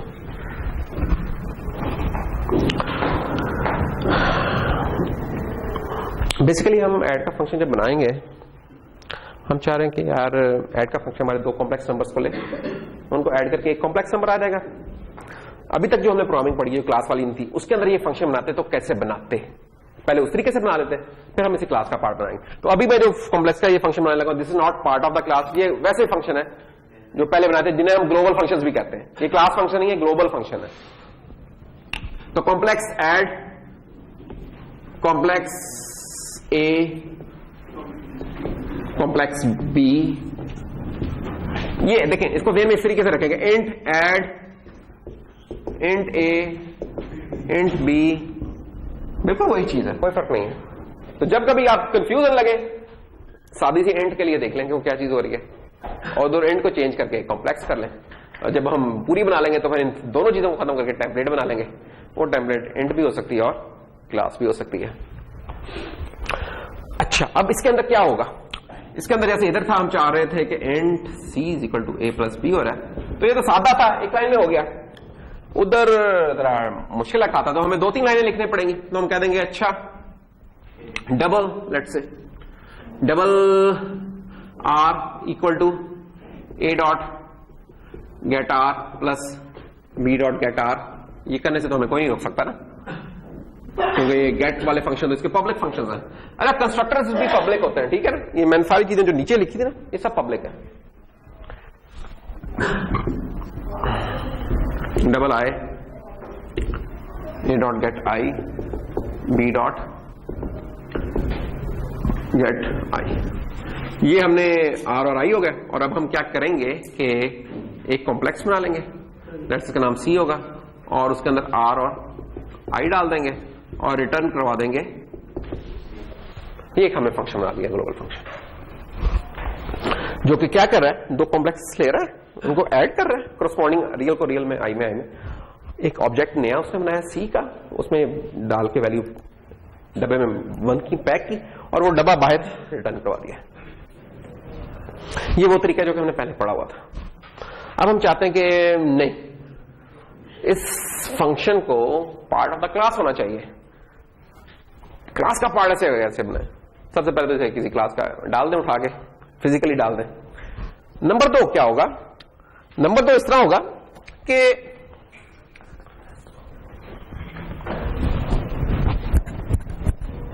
मतलब हम कह रहे हैं C1 में C2 ऐड कर दो, तो दो तरीके से शायद मैं एडिशन करना चाहूंगा। एक तो ये होगा, मैं कहूंगा C1 डॉट ऐड C2, एक तो ये चीज हो सकती है। दूसरी चीज ये हो सकती है कि C3 is equal to C1 dot add C2, कुछ तरह की शायद हम चाह रहे हैं। ये 2 चीजें शायद हम चाह रहे हैं करना। एक में इसमें क्या हो रहा है, इसमें मॉडिफाई हो रहा है, रीड और मॉडिफाई हो रहा है। ये जो चीज थी उसके अंदर अपडेट हो रहा है, इसमें ऐसा नहीं हो रहा। इसमें हम चाहते हैं कि जो भी वैल्यू बनी है ये रिटर्न करें। ये 2 चीजें चाह रहे हैं। अभी हम पहला केस पकड़ लेते हैं कि C1 में हम ऐड करना चाह रहे हैं ये वाला काम। अब जब हम ये वाला काम कर रहे हैं तो हमें ये देख रहे हैं इसका आर्गुमेंट क्या जा रहा है, सिर्फ एक कॉम्प्लेक्स जा रहा है, दूसरा नहीं जा रहा। क्यों दूसरा क्यों नहीं जा रहा, क्योंकि उसके लिए तो ऐड का फंक्शन कॉल हुआ है, तो उसका तो हमें देने की जरूरत ही नहीं है, अपने के लिए हो रहा है ना। तो हम चेंजेस क्या करेंगे इसमें, हम चेंजेस में यार ये कर लेंगे कि अगर ये वाला काम करना है ना, अगर ये वाला काम करना है तो हम लिखेंगे void let's add complex B, ये हुआ डबल ए। अब आर में नाम इसका नहीं रख सकता क्योंकि आर एग्जिस्ट कर रहा है, तो मैं इसको लेट्स से R1 कह देता हूं, R plus B dot get R, और R2 dot I plus B dot get I, ये वाले काम होगा। तो अब क्या होगा, ये होगा, नहीं सॉरी, अच्छा मैं इसको अपडेट कर रहा था, सॉरी, कुछ भी नहीं, मुझे कुछ भी नहीं करना, मैंने आर प्लस इक्वल टू ये करना है और आई प्लस इक्वल टू ये वाला काम है, डेट्स ऑल। अगर मैं इसको अपडेट करना चाह रहा हूं, कुछ भी नहीं करना, होगा क्या। अब ये जो वैल्यू थी ना C1 के अंदर, ये खुद से अपडेट हो जाएगी, इसका ये मसला है। दूसरा मैं चाहता हूं कि वो रिटर्न करे, फिर मुझे वो जिस भी मैंने जो चीज मिटाई है फिर वो वाला काम करना होगा कि एक वेरिएबल बनाना होगा, मेरे ऑब्जेक्ट बनाना होगा कॉम्प्लेक्स का, यानी कि फिर मुझे एक कॉम्प्लेक्स चाहिए होगा C, और फिर मैं चाहूंगा कि C dot R should be equal to this thing and C dot नहीं, ये मैं काम नहीं कर सकता क्योंकि ये डॉट है। तो ओके, तो मुझे डबल R1 जो अभी थोड़ी देर पहले मिटाया था वो दोबारा लिखना पड़ रहा है, I1 इक्वल टू दिस, और इसको मैं फिट कर दूंगा फिर C डॉट सेट करके भी, या इसको अभी ना बनाऊं, अब बना लूं कॉम्प्लेक्स C R1 I1, और अब रिटर्न करवा लूं इसको, रिटर्न C। तो अब ये वाला काम हो जाएगा। हाँ, इस केस में यानी वो पहले वाले केस में वाइड था, इस वाले केस में फिर अब कॉम्प्लेक्स हो जाएगा। ये दो फंक्शन एक ही जगह बना लिए तो जगह ना होने की वजह से असल में अलग अलग बनने चाहिए थे, लेकिन बहरहाल ये इस तरीके से कुछ काम हो जाएगा। ठीक है, कहां ये C3 इक्वल टू, हाँ आंच, बिल्कुल बिल्कुल सही कह रहे, हमें इसके लिए इक्वल का ऑपरेटर ओवरलोड करना पड़ेगा। ये करेगा, ये डिफॉल्ट असाइनमेंट का ऑपरेटर चल जाएगा, इस जगह पे चल जाएगा, असाइनमेंट का ऑपरेटर चल जाएगा। अच्छा खैर, तो ये चीज हो गई। अच्छा, लेकिन still this is not some natural way, यानी कि जिस तरह हमने लिखा था ना कि यार B plus C D is equal to B plus C, अभी भी वो अचीव नहीं हुई। तो हमें क्या काम करना होगा, सिंपली एक छोटी सी मॉडिफिकेशन करनी होगी प्रोग्राम के अंदर। वो क्या करनी होगी कि इस ऐड की बजाय ना हमें लिखना होगा कॉम्प्लेक्स ऑपरेटर प्लस, जो ऐड था उसकी बजाय मैंने ऑपरेटर प्लस लिख दिया। जैसे ही मैजिक आएगा तो हम साथ ही ये वाला काम कर सकेंगे। क्या बोला कि C3 is equal to, change क्या किया, वही ऐड का फंक्शन बनाया मैंने, पहले उसको वेरीफाई कर लिया, जब वो चल पड़ा मैं उसका नाम चेंज कर दिया और ऑपरेटर प्लस कर दिया।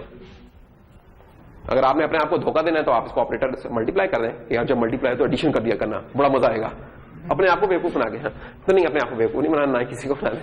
जो उसके जनरल मीनिंग होते हैं ऑपरेटर को उसी से ओवरलोड करते हैं। प्लस में प्लस लिख दो, एक्सपेक्टेशन ही कि यार प्लस हो रहा होगा, माइनस है और आप छलांग कहीं और लगाई खड़े हैं तो ये अपने आप को बेवकूफ बनाने वाले आते। तो ये तो माइनस होगा तो माइनस वाला काम करेगा, मल्टीप्लाई तो मल्टी, कॉन्जुगेट शांजुगेट इस तरह काम करें तो वो भी कर सकते हैं आप। तो 12 ये ऑपरेटर ओवरलोडिंग हो जाएगी। अब हमारी जनाब क्लास बड़ी नीट सी हो चुकी हुई है कि अब हम क्योंकि बड़े हो गए हैं माशाल्लाह, तो अब हमने जनाब लिखा कॉम्प्लेक्स C1 कॉम्प्लेक्स C2 और complex C3 equal to C1 plus C2, that's all. जो पहले हमने वो लंबे से कोड लिखे थे, थोड़ा सा टाइम तो लगा, थोड़े से ख्वार तो हुए, लेकिन एंड रिजल्ट अब बड़ा सुकून में होता है। यानी उसके ऊपर मेहनत एक दफा हुई है, वो जो क्लास बनाने में मेहनत करें ना वो एक दफा की मेहनत है, लेकिन उसको यूज अब हम मल्टीपल टाइम कर सकते हैं। पहले हर दफा जब लिखते थे मेहनत करनी पड़ती थी, वो मेहनत अब हमने एक दफा कर ली है। जो भी इस तरह के काम करने खूबसूरत से फिट से फंक्शन बना के वो क्लास में एक दफा ऐड होते चले जाएंगे। ये फिर आप हो सकता है कि आप कल आपने बड़ी अच्छी सी कॉम्प्लेक्स नंबर की क्लास बना ली है तो आपने इसको सेल करना तो कर लीजिएगा, हो सकता है 50 रुपए 100 रुपए 200 रुपए कोई संग रेट मिल रहा है आपको। हाँ, वो इसलिए 50 100 200 इसलिए वो भी कोई मोहब्बत वाला होगा, आपकी दोस्ती में ले लेगा, क्योंकि मुफ्त में लोगों ने बना के रखी हुई है। वो कहेंगे यार मुझे मुफ्त में मिल रही है तो ज्यादा फनकार बन रहा है, तो तुम कहना नहीं ये अबासीन की गारंटी के साथ है, तो शायद फिर वो ले ले 100-200 के। हाँ, तो खैर, तो क्लासेस बार सेल भी होती है। ये तो वो है ना जो चीजें बड़ी कॉमन है, लेकिन कुछ और चीजों की क्लासेस आप पूरी की पूरी बना के रख सकते हैं, उनको सेल भी कर सकते हैं। सॉफ्टवेयर सेल करना तो आप कहते हैं यार मुझे इसकी क्लास चाहिए, तो एक तो पूरा एप्लीकेशन होती है, अगर सोर्स कोड की फॉर्म में दें तो आप उसकी क्लासेस सेल कर सकते हैं। तो ये क्लासेस ये होगी जब ये यानी पीछे वो फंक्शनलिटी सारी इंप्लीमेंट होगी, आप इस तरीके से बाहर यूज कर सकते हैं। किसी को आप क्लास दें, वो अब कॉम्प्लेक्स नंबर्स को बड़े आराम से यूज कर सकता है, सिर्फ उसने वो वाली फाइल इंक्लूड करनी है। तो ये भी एक फायदा हो गया। तो हमने क्या कर लिया जनाब, हमने कॉम्प्लेक्स नंबर के कंस्ट्रक्टर सीख लिए, कॉम्प्लेक्स नंबर के डिफॉल्ट कंस्ट्रक्टर, ओवरलोडेड कंस्ट्रक्टर और ऑपरेटर ओवरलोडिंग बेसिक्स ही देख ली है, और तो कुछ नहीं। अरे ये तो डिफॉल्ट कंस्ट्रक्टर था ना यार, ये डिफॉल्ट कंस्ट्रक्टर था, ये ओवरलोडेड कंस्ट्रक्टर था। नॉर्मली मैं क्या करता हूं, मैं ये अलग-अलग नहीं बनाता, तो मैं इसको इकट्ठा एक में ही बना लेता होता हूं। उसको कहते होते हैं क्या, मेरे दिन से नाम निकल गया, डिफॉल्ट आर्गुमेंट्स, डिफॉल्ट आर्गुमेंट्स देके। तो आप ये एक फंक्शन से भी कर सकते हैं डिफॉल्ट आर्गुमेंट देके। वो कैसे कि आपने ये जो कंस्ट्रक्टर बनाया है, आप इसको डिफॉल्ट आर्गुमेंट्स क्या होते हैं कि आप लिखते हैं कि यार double real equal to 0, double I M equal to 0 और फिर आप कर दें कि आर रियल है और आई IM है।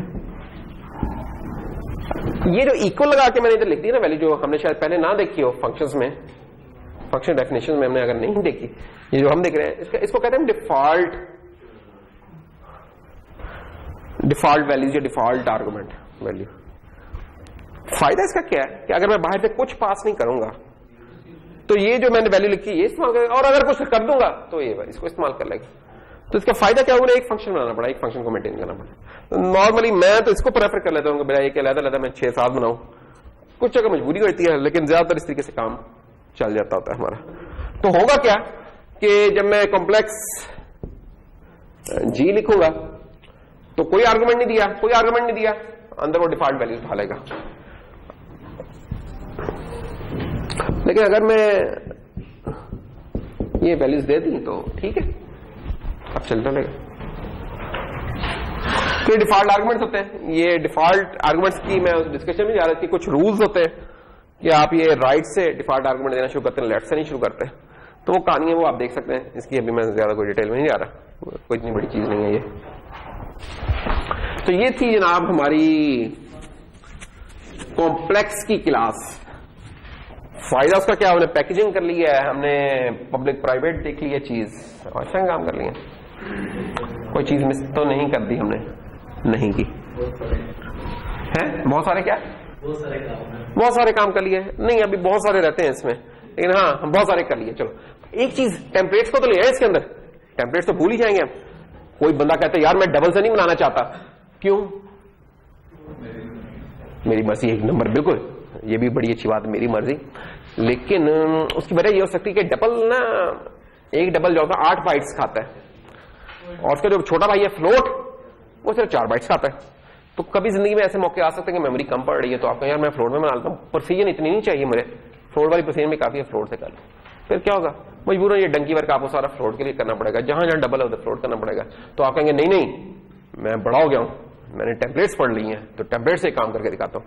तो आपके क्लास किसी एक डेटा टाइप के लिए बना लें, वेरीफाई कर लें, जिस तरह फंक्शन था बनाया इस तरह क्लास को भी किसी एक डेटा टाइप के लिए वेरीफाई कर लें। जब कर लें फिर बिस्मिल्लाह पढ़ के जनाब, उससे पहले क्लास कॉम्प्लेक्स था ना, इससे पहले लेते हैं टेम्पलेट, ले जी वही टाइप नेम टी, ये डालें लाजमी, और अब जहां जहां डबल आ रहा है रिप्लेस कर दो उसको टी से, एलच T T T T T और टी हो गया काम। अच्छा इसका एक और भी फायदा हो, ये सिर्फ डबल और फ्लोट के लिए भी नहीं अब चलेगी, अब मैं इसको इंटीजर के लिए करना है तो इंटीजर के लिए भी चल जाएगी। तो क्या ये फ्लोट के लिए बनेगा या डबल के लिए? देखो बहुत प्रिसाइज वैल्यू नहीं दी है हमने, ये वाली ये जो जीरो होता है ना, ये जीरो बड़ा एक स्पेशल शतादा है, ये किसी भी डेटा टाइप में 0 0 ही रहता है, इसका नहीं। अगर कोई और चीज दी है, ये डिजाइन करते हुए ख्याल रखना है कि हम उसको कितना जलाइज रख रहे हैं, ठीक है ना। तुमने अगर 2.3 दे दिया इधर और उसको तुम टेम्पलेट को इंटीजर के तौर पे कर रहे हो तो ये थोड़ी सी ज्यादती होगी, ठीक है ना।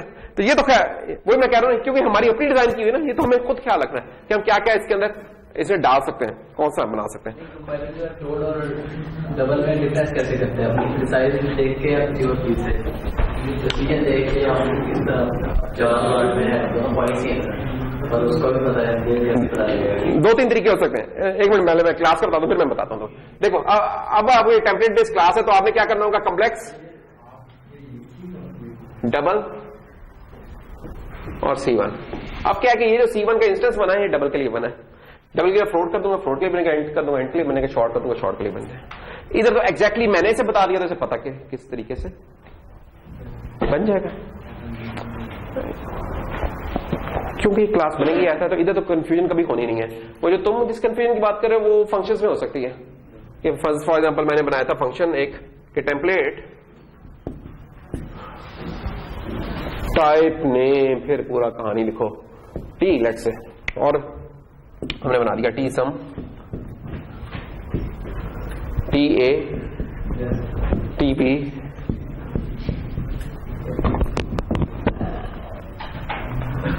मेन का फंक्शन एक बनाया और उसमें हमने कहा कॉल कर लिया कि सम 2.3, 4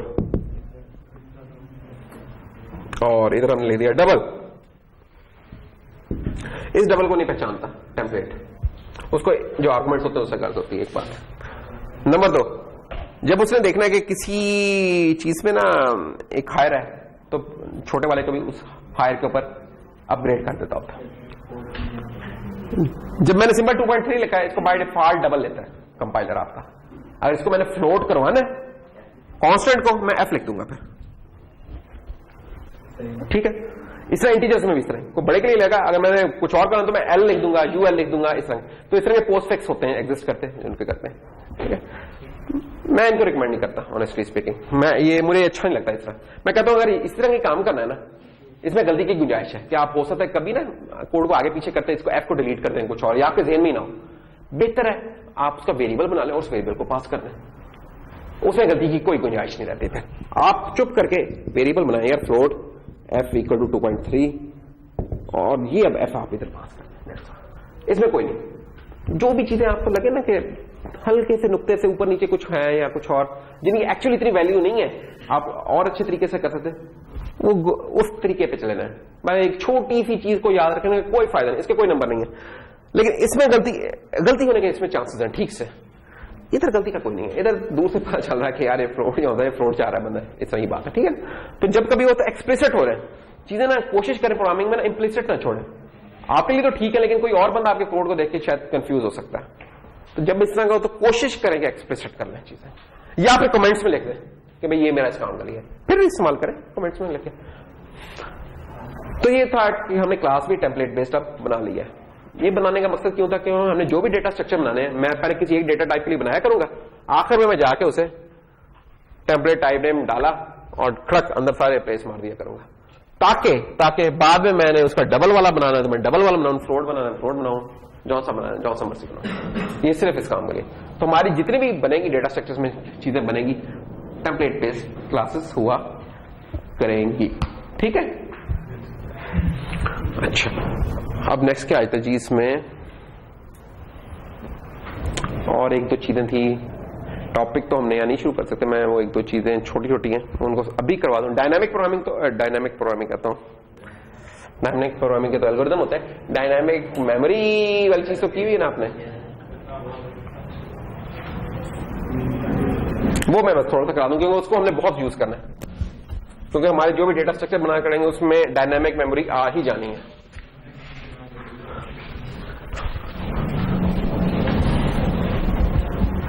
अच्छा, एक और चीज है, ये क्लासेस है ना, तो स्ट्रक्चर्स का आएंगे या स्ट्रक्चर्स, C++ के अंदर क्लासेस और स्ट्रक्चर में कोई फर्क नहीं होता। मैं यही वाला जो काम किया स्ट्रक्चर लिख के भी कर सकता हूं जो कि क्लास लिख के किया है। फर्क सिर्फ एक है कि स्ट्रक्चर के अंदर डिफॉल्ट को पब्लिक होता है, क्लास में डिफॉल्ट को प्राइवेट होता है, और इसके अलावा कोई फर्क नहीं है C++ के अंदर, ठीक है, कोई फर्क नहीं एग्जिस्ट करता। दूसरा ये कि मैं क्लासेस की ये जो क्लास बनाई थी ना अभी कॉम्प्लेक्स, जैसे मैंने क्या कहता है, एक डेटा टाइप है, तो जैसे मैंने किसी और डेटा टाइप की मैं अरे बना सकता हूं ना, कि मैं कह सकता हूं कि इंट ए ये 4 एलिमेंट्स की अरे बना दी, तो मैं कॉम्प्लेक्स की भी अब अरे बना सकता हूं, ये 4 ऑब्जेक्ट्स की अरे बन गई है। मेमोरी में ये कैसे पढ़ेंगे,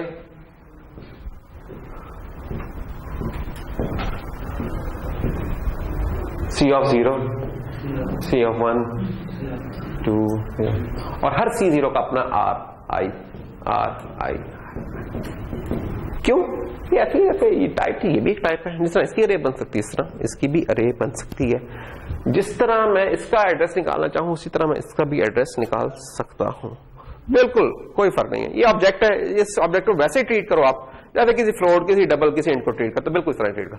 जब कभी कंफ्यूज होने लगो क्लासेस के बारे में, सोचो यार मैं नॉर्मल डेटा टाइप्स के साथ क्या करता हूं, वही वाला काम इधर भी कर लिया करो, ठीक है, तो याद आ जाएगा कि क्या है, कोई याद रखने की जरूरत नहीं, जो काम उधर करते हैं वही वाले काम हम सारे इधर कर सकते हैं। हमारी क्लास में सपोर्ट होनी चाहिए। देखिए जैसे अभी जो प्लस वाला काम हमने किया, जब तक हमने अपनी क्लास में सपोर्ट नहीं डाली थी तब तक हम वो कर नहीं सके, वंस डाल दी तो कर सकते हैं। तो हम जिस स्टैंडर्ड लाइब्रेरी को इस्तेमाल करने जा रहे हैं उधर ये सपोर्ट डली होगी तो उधर इतना मसला नहीं होगा, और अगर कहीं नहीं होगी तो हम खुद से डाल लिया करेंगे इस तरह की सपोर्ट्स। अच्छा, पॉइंटर में ना ये अगेन पॉइंटर से रिलेटेड एक चीज है आ गई जहन में।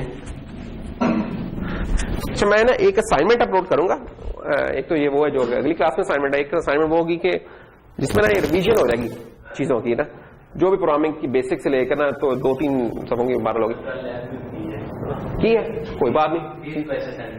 अच्छा कर लिया, ये तो बहुत अच्छी बात है। चलो बस ठीक है, फिर हम दूसरी दे देंगे असाइनमेंट। फिर अभी ये परसों वाली तो करके ले गया ना बस। ये अच्छा किया तुम लोगों ने बता दिया। सारों ने की थी वो असाइनमेंट? माशाल्लाह।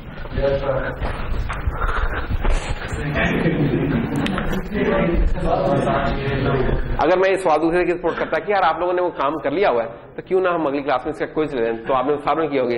यस, आवाज मर जानी थी, बिल्कुल वॉल्यूम डाउन हो चुके होने थे। हाँ, लेकिन ये क्योंकि दूसरा था इसलिए तो तैयार है ना, कभी मैं इस तरीके से भी कर लूंगा। हाँ, पॉइंटर्स या किसी एग्जिस्टिंग मेमोरी को पॉइंट करते हैं, अगर नहीं करते तो उसे कहीं नई मेमोरी चाहिए। इंट स्टार अगर पीटीआर है हमारा पी, तो यार इसे कोई एग्जिस्टिंग वेरिएबल ए चाहिए एग्जिस्टिंग मेमोरी को, और अगर कोई एग्जिस्टिंग मेमोरी नहीं है तो कहता है यार नहीं दे देना भाई। हाँ, हम दे देंगे नहीं, तो हम कहेंगे int star P1 equal to new, क्या वाला int L.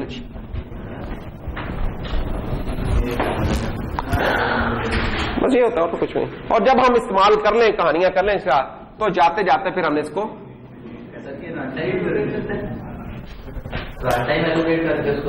Dynamic memory always related to run time memory, इसको रन टाइम भी कहते हैं। और जब हमने कर लेंगे ऐसे काम तो हम फ्री करवा लेंगे इसे, ताकि जो चीज ली है वो वापस कर दें। लाइफ का प्रिंसिपल है ना कि मैंने अगर कोई किसी कोई चीज ली है, इशू करवाई है, अब मैं वापस कर दूं। सॉरी डिलीट, मैं आजकल दरअसल मेलक, एक्चुअली इसके एक और भाई होते हैं, कजन्स होते हैं, एक को कहते हैं मेलक और उसका होता है फ्री, और न्यू का होता है डिलीट। अच्छा किया मैंने ये याद करा, मेरा आजकल मेलक और फ्री चल रहे हैं। अच्छा, ये चीज इससे ना कोई मसला नहीं, ये सिंटैक्स है, आप कर लेंगे। असल ये आपको पता होना चाहिए कि ये जब ये वाले काम होते हैं तो पीछे क्या होता है, ये ज्यादा इंपॉर्टेंट है।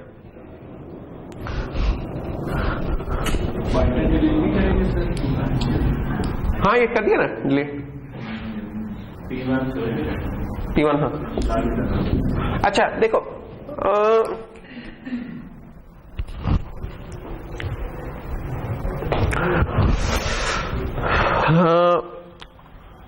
ये जो है ना वेरिएबल इंट ए, लेट से ये कोई स्टैक पे बना था वेरिएबल, ठीक है, बना था ऑलरेडी, बना, उसका एड्रेस उठा के मैंने इसमें डाल दिया। जैसे ये एंड ब्रैकेट आएगी ये खत्म हो जाएगा, फॉल्ट हो जाएगा बिल्कुल। अच्छा, जब आप न्यू करते हो ना, न्यू स्टैक पे नहीं बनता। जो भी आपकी मेमोरी है, सिस्टम मेमोरी सिस्टम है, इसके ना हिस्से हैं कुछ किए हुए, कुछ हिस्सा इसका लेट से स्टैक का है, कुछ में शायद आपका प्रोग्राम आ रहा है, बाकी का हिस्सा आपका कहलाता है हीप या फ्री स्टोर बोलते हैं इसको। ये बहुत बड़ा, सबसे बड़ा एरिया यही होता है सिस्टम का। स्टैक के ऊपर आप एक लिमिटेड साइज की अरे बना सकते हैं। अगर मैं आपको कहूँ यार एक लोकल मेमोरी में बना लो अरे जिसका साइज है 1 गीगाबाइट, तो नहीं बना पाओगे क्योंकि स्टैक आपका अलाउ नहीं करता, या तो स्टैक को आप चेंज करें। लेकिन हीप के ऊपर आप बना सकते हैं, 1 या 2 की गीगा की भी बना लोगे। Heap is the biggest portion. ये न्यू करता क्या है, न्यू जाके ना आपकी रिक्वेस्ट देगा ऑपरेटिंग सिस्टम को कि बॉस फ्री स्टोर में कोई जगह पड़ी है तो दे दे, मुझे ये चाहिए। ऑपरेटिंग सिस्टम देखेगा, कहेगा ओ अच्छा हाँ जी ये इस जगह पे ये चीज पड़ी है, तो ये लो, ये तुम्हारे नाम पे इशू की जाती है। वो हमारे नाम पे इशू रहेगी जब तक कि हम उसे वापस नहीं करेंगे, जब तक कि सिस्टम रीस्टार्ट नहीं होगा, वो हमारे नाम पे इशू रहेगी। हम उसको अगर वापस नहीं करते तो एक चीज है जैसे बोलते हैं मेमोरी लीक हो गई है, this is the memory leak. क्या आपने एक चीज ली है वापस नहीं की? अब कंपाइलर ऑपरेटिंग सिस्टम के बाद अगर 1 गीगाबाइट मेमोरी थी और आपने उसमें से 1 मेगा ले लिया है, तो ओएस के पास अब 1 गीगा -1 MB रह गई है जगह। आप 1000 दफा ट्राई कर लें, 1 गीगा खत्म हो जाएगी, सिस्टम आपका स्लो होता चला जा रहा है और आपको पता चल मेमोरी पता नहीं क्यों कम होती जा रही है। तो ओएस के पास जगह नहीं रह रही कि वो कहां से दे आपको, आप लिए जा रहे हैं, मेमोरी वापस ही नहीं कुछ कर रहे। ये एक बग्गी प्रोग्राम है, इस प्रोग्राम का कोई इश्यू है। कुछ प्रोग्राम होते हैं जो चलते रहते हैं, स्लो होते जाते हैं, और आपके पास फिर एक तरीका होता है यार कर दे रीस्टार्ट, बहुत सारे मसलों का हल, इसलिए वो चीजें ठीक होने लगती हैं। आपने फायरफॉक्स में टैब खोली है, क्रोम में टैब्स खोली है, हर टैब खोलने में 10 MB लेट से अगर लग रहा है और जब उसे बंद करें वो वापस नहीं जा रहा, अब आपका जो है ब्राउजर है वो स्लो होता चला जाएगा। अल्टीमेटली आपको अपना ब्राउजर किल करना पड़ेगा, बंद करना पड़ेगा, ताकि वो जो भी चीज थी चली जाए। खैर वो किल करने से भी नहीं जा रही होगी, क्योंकि ये फ्री स्टोर से जो चीज आई है, अगर वो C++ वाली फ्री स्टोर से आई है तो ये अब जब तक रीस्टार्ट नहीं होगा OS से नहीं निकालेगा अपनी एंट्री से। इसलिए जो आपने चीज दी है वो आपने वापस करनी है। न्यू जब भी है उसके करस्पॉन्डिंग डिलीट जरूर होना चाहिए प्रोग्राम में, नहीं तो गड़बड़ है। अरे ये वाली चीज लोकल वेरिएबल्स के लिए नहीं थी, उसको वो खुद मेंटेन कर रहा था। वो जब जैसी एंड ब्रैकेट आती थी खुद ही वापस करता है। वो ऐसे ही जैसे इस कमरे में आप आए हैं, इस कमरे में बैठे हैं, जिस बेंच पे मर्जी बैठे, कोई मसला इसको आगे पीछे दाएं बाएं जितने मर्जी करें, जब आप जाएंगे खत्म, दुनिया खत्म। लेकिन अब आप एडमिन के पास जाते हैं, यार एक फंक्शन करने लगे, हमें सोफा चाहिए, वो कहेंगे यार बेंच पड़े से काम नहीं, नहीं मुझे सोफा चाहिए। अभी एक स्पेशल रिक्वेस्ट है इस न्यू की तरह की, अब वो उसके लिए आपके पहले अप्रूव होगी, फिर जनाब इशू हो गया, जनाब इस मिस्टर के अगेंस्ट जनाब ये इशू किया जाता है। अब ये आपके नाम पे इशू रहेगा जब तक कि आप वापस नहीं कर दें, चाहे सोफा उधर ही पड़ा है यूनिवर्सिटी में, आपको यार सोफा तो यूनिवर्सिटी में पड़ा, मैं कौन सा घर ले गया हूं, इशू आपके नाम पे ही हुआ हुआ। जब आप क्लियरेंस कराएंगे फाइनल ईयर में जाके, तभी वो फर्स्ट ईयर का जो इशू हुआ है ना सोफा, वो आपके नाम पे पड़ा हुआ है, चल बेटा पैसे निकाल। और सर जी ये देखें वो इस्तेमाल हो रहा है, यार तुमने वापस तो नहीं कर, तो मेमोरी हाँ आप वो उठा के अपने साथ तो नहीं ले गए, वो सिस्टम ही पड़ी हुई है। लेकिन ऑपरेटिंग सिस्टम मसला ये था, जब आपके नाम ने इशू कराई थी, ऑपरेटिंग सिस्टम उस जगह को किसी और को अलॉट नहीं कर सकता था, क्योंकि किसी और को अलॉट नहीं कर सकता था, पड़ी हुई है वो जगह, जाया जा रही है, कम होती जा रही है आपकी सिस्टम मेमोरी। तो इसलिए जब भी आपने न्यू करना, आपने उसे डिलीट करना है। तो अगर कोई कहे कि यार ये जो अब ये वाला जो काम किया ना, अब इसमें दो काम हुए, एक तो ये वेरिएबल बना है P1, ये जो वेरिएबल बना है ये किसी ब्लॉक के अंदर बना है, तो ये वेरिएबल एक स्टैक के ऊपर बन रहा है। तो ये जो स्टैक है ये P1 यहां बना है, ये P1 बना है, लेकिन इसके अंदर जो एड्रेस पड़ा हुआ है लेट्स से 0x1000, वो एड्रेस स्टैक का नहीं है, वो स्टैक वो इस जगह का है, हीप का, ये एड्रेस हीप का इसमें पड़ा। तो this is a local variable which is pointing to, which has an address of allocation from free store or heap. जब आप डिलीट को ये देते हैं कि डिलीट कर दें P1, ये लोकल वेरिएबल नहीं डिलीट हो रहा, उस जगह के ऊपर जो लिखा था वो जाके जीरो नहीं हो रहा, इस जगह के जो लिखा था ये नहीं कि जीरो हो गया, कुछ भी नहीं हुआ, एंट्री खत्म करवा दिया आपने।